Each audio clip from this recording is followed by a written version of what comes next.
Madame, Monsieur, bonsoir, soyez les bienvenus dans ce journal de ce samedi 23 novembre.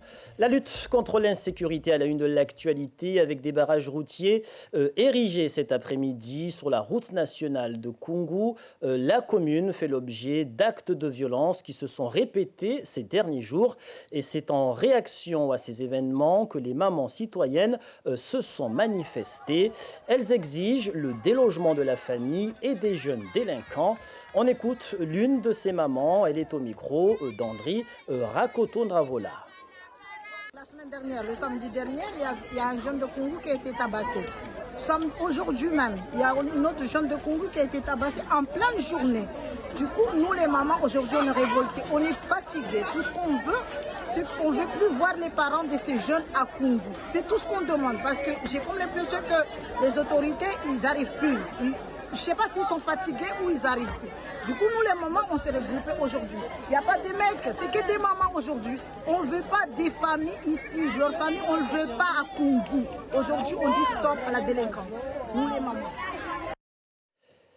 Et les barrages ont été levés en fin de journée dans l'attente de plaintes de victimes à la gendarmerie.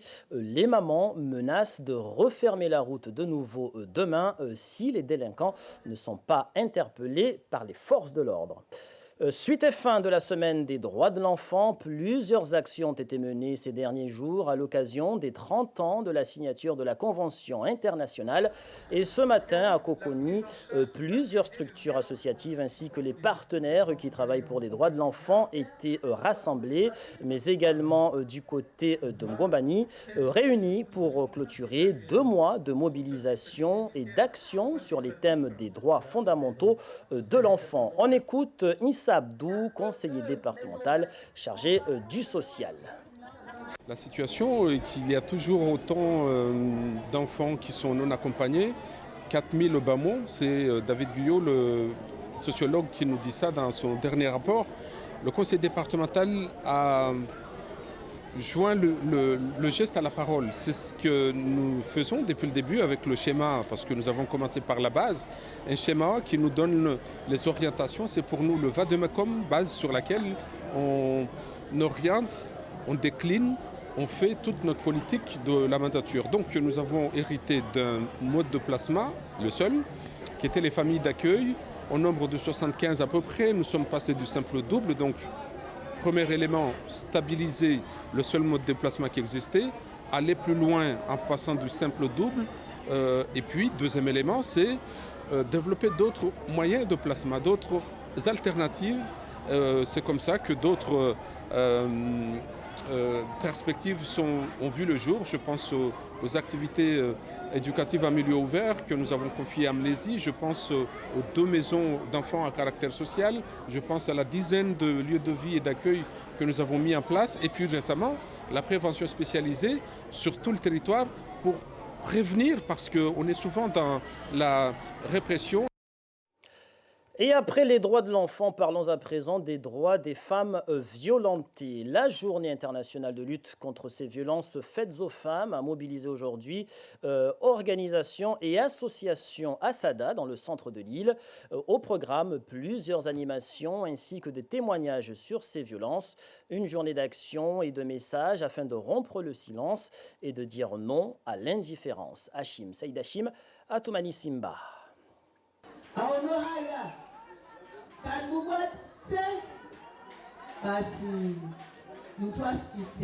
Prendre la parole et oser dire « j'étais une femme battue » est une forme de bravoure, un courage qui n'est pas donné à tous. C'est pourquoi il y a ce genre de truc, pour justement qu'on puisse le dire, que la violence soit banalisée, que les hommes violents, qu'on puisse dire que ce sont des faibles. C'est pas nous les faibles, c'est pour ça qu'il faut le dire publiquement, parce qu'une femme qui ose le dire publiquement que je suis maltraitée est une femme très très très forte. Les violences faites aux femmes sont des faits réels, souvent cachés par les victimes. En tant que femme, c'est quelque chose de très difficile de savoir qu'une femme a suivi plusieurs coups et qu'elle n'a pas pu être défendue ni par la loi, ni par sa famille, soit parce qu'elle n'a pas dit, soit parce qu'on ne l'a pas compris. C'est pourquoi je dis il faut oser dire et rompre le silence, c'est oser dire, le dire et le redire jusqu'à ce que ça soit entendu. Dans cette lutte, un témoignage est une avancée, mais combien sont-elles? Il n'existe aucune donnée chiffrée connue. On n'a pas vraiment des chiffres parce que les gens n'y vont pas. Et ceux qui vont, ils y vont pour des mains courantes, mais aussi pour retirer les plaintes tout de suite derrière.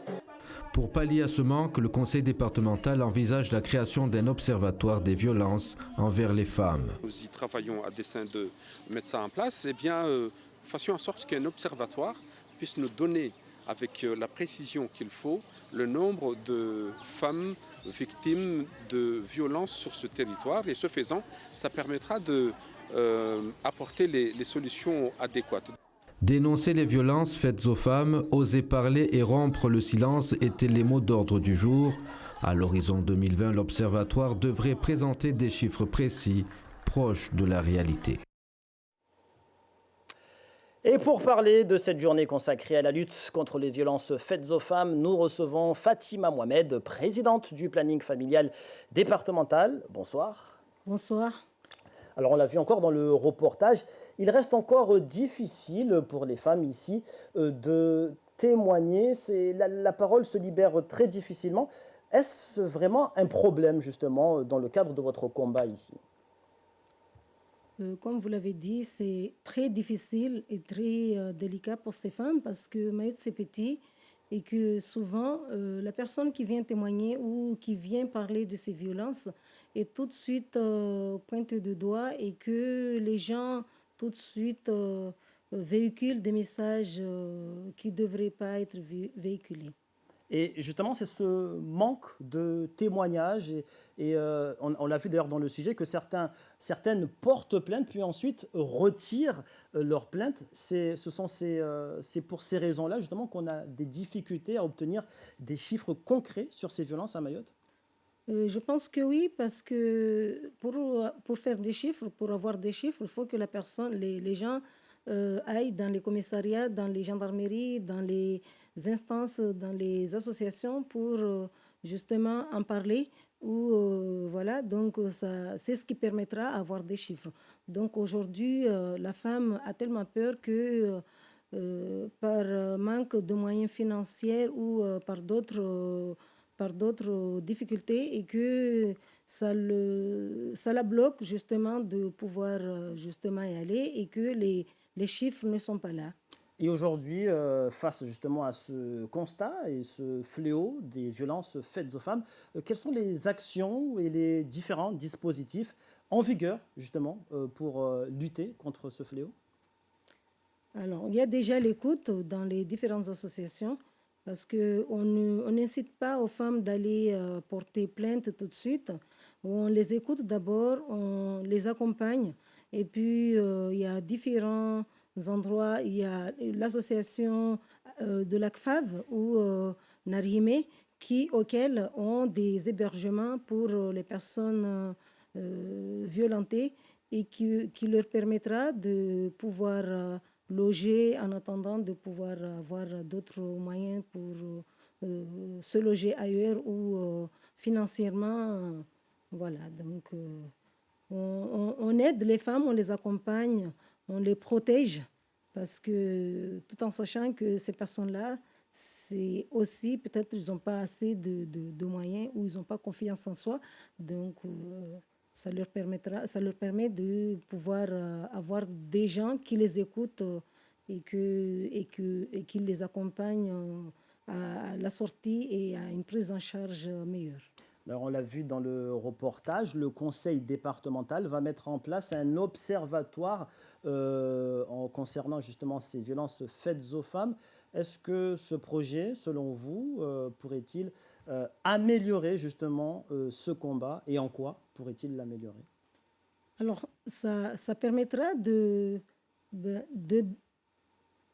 donner confiance à la personne et que un accompagnement, c'est toujours intéressant. Donc, le projet du département, c'est un projet aussi qui permettra à la personne d'avoir confiance en elle et avoir plus de prise en charge. Fatima Mohamed, merci d'avoir accepté de répondre à nos questions ce soir. Merci à vous. Justice avec le verdict qui est tombé ce vendredi à la cour d'assises de l'Allier. Accusés de viol, 2 Mahorais ont été lourdement sanctionnés. La réclusion criminelle à perpétuité contre l'accusé majeur au moment des faits et 30 ans contre celui qui était mineur. Le reportage de nos confrères de France 3. Réclusion criminelle à perpétuité pour l'un, 30 ans pour l'autre. C'est vers 15h30 cet après-midi que les accusés ont pris connaissance du verdict de leur procès. Un verdict tombé après 4 heures de délibéré et conforme aux réquisitions de l'avocate générale. Un verdict accueilli avec soulagement par les familles des 3 retraités, sauvagement tués en mars 2017 à Montluçon, mais aussi par la jeune femme qui a été violée et son compagnon, séquestré et violenté au moment des faits. 2 jeunes gens qui ont eu miraculeusement la vie sauve, seuls rescapés de la barbarie des accusés. Je les ai eus à l'instant au téléphone. Ils n'avaient pas réclamé une peine sévère, ce n'était pas leur propos. Mais en tout cas, ils ont le sentiment que la justice est passée. Et ils n'ont pas d'avis sur la peine qui a été prononcée. Mais en tout cas, la justice est passée. Et ils attendent malheureusement d'ores et déjà l'appel, dont on peut imaginer qu'il interviendra assez rapidement. L'appel, un droit pour les accusés qui ont 10 jours pour décider s'ils le font valoir ou pas. Je ne suis pas le directeur de conscience de mon client. Je le rencontrerai la semaine prochaine. Il est à l'isolement au quartier des mineurs à la maison d'arrêt et je lui poserai la question. Et la décision lui appartient. Une décision que redoutent les parties civiles, car s'il y a appel, il y aura de fait un nouveau procès.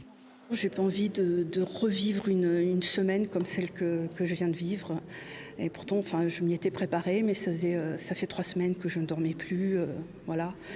Et maintenant, voilà, je pense qu'il va y avoir un grand vide, parce que par un procès, on est porté, on est entouré.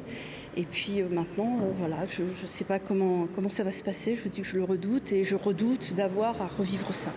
Car pour toutes ces familles, cette semaine de procès a été une lourde épreuve où chaque jour ils ont dû faire face à ceux qui les ont sauvagement privés de leurs proches. Retour à Mayotte pour parler environnement avec la semaine européenne de la réduction des déchets qui suit son cours. Sur la place de la République à Mamoudzou, l'association Mayotte Nature Environnement y a pris ses quartiers ce samedi, tout comme d'autres structures environnementales. Des expositions, mais en face, peu de monde s'est déplacé pour l'occasion. Retour sur l'événement avec Zora Abdoukafé et Ibrahim Dogo. À Mayotte, réduire ses déchets en consommant autrement et en triant est un défi. Dans le cadre de la semaine européenne de la réduction des déchets, 11 associations ont pris leur quartier sur le parvis du comité du tourisme pour sensibiliser la population. Lorsque je suis à l'extérieur, je trie, mais chez moi, je ne pense pas à le faire souvent. Et je viens d'apprendre aujourd'hui que justement, quand on trie, ça sert à quelque chose, parce que je pensais qu'à Mayotte, il n'y avait pas tout ce qu'il fallait en matière de recyclage. Et la dame vient de m'expliquer que justement, lorsque le tri est fait, tout est envoyé, malheureusement à Mayotte, il n'y a pas encore, mais tout est envoyé ailleurs pour que ça soit mis en valeur. Mettre en valeur les déchets est l'objectif de l'association Yes We Can It. Sacs, porte-clés, sifflets, tous ces objets sont fabriqués à partir de matériaux de récupération. Il y a énormément de choses. Honnêtement, je ne sais pas tous les faire du tout. Je suis en train d'apprendre aussi. Donc ils font des cendriers, ils font des porte-clés, ils font des bijoux. C'est beaucoup d'imagination et de travail manuel. Et c'est très joli ce qu'ils arrivent à faire. Et donc c'est nos services civiques qui font ça. Durant cette matinée d'information et de sensibilisation, il n'y avait pas foule. La problématique de gestion des déchets sensibilise-t-elle moins à Mayotte que dans l'Hexagone ? Effectivement, c'est pas une thématique qui séduit. Les déchets, c'est sale de base et c'est vrai que ça attire pas forcément le public. Mais pour autant, c'est important qu'on soit malgré tout ici, même s'il n'y a pas trop de monde pour l'instant. Mais pour autant, il y a quand même quelques personnes qui sont venues déjà ce matin. La gestion de déchets est un enjeu de développement durable à Mayotte. Selon l'ADEME, l'Agence de l'environnement et de la maîtrise de l'énergie, un individu jette en une année 573 kilos de déchets. Et puis un mot de sport pour terminer en football. Le FCM s'est qualifié en finale de la Coupe de Mayotte. Les Mtsapérois se déplaçaient cet après-midi sur le terrain de Bandélé Foot. Les Diables Rouges se sont imposés dans cette demi-finale sur le score de 2-1 grâce à un doublé du capitaine Johnny. Nous reviendrons plus en détail sur cette rencontre dans nos prochaines éditions. Voilà qui met un terme à ce journal. Merci pour toute votre attention. On se retrouve dans un instant pour l'édition en maoré. Juste après le journal en maoré, vous aurez rendez-vous avec l'invité de la semaine présenté par Ali Chamsidine qui reçoit ce soir Nemati Toumboudani, ancienne gendarme et actuelle présidente du comité Miss Excellence Mayotte. Passez une très belle soirée sur notre antenne et à tout à l'heure.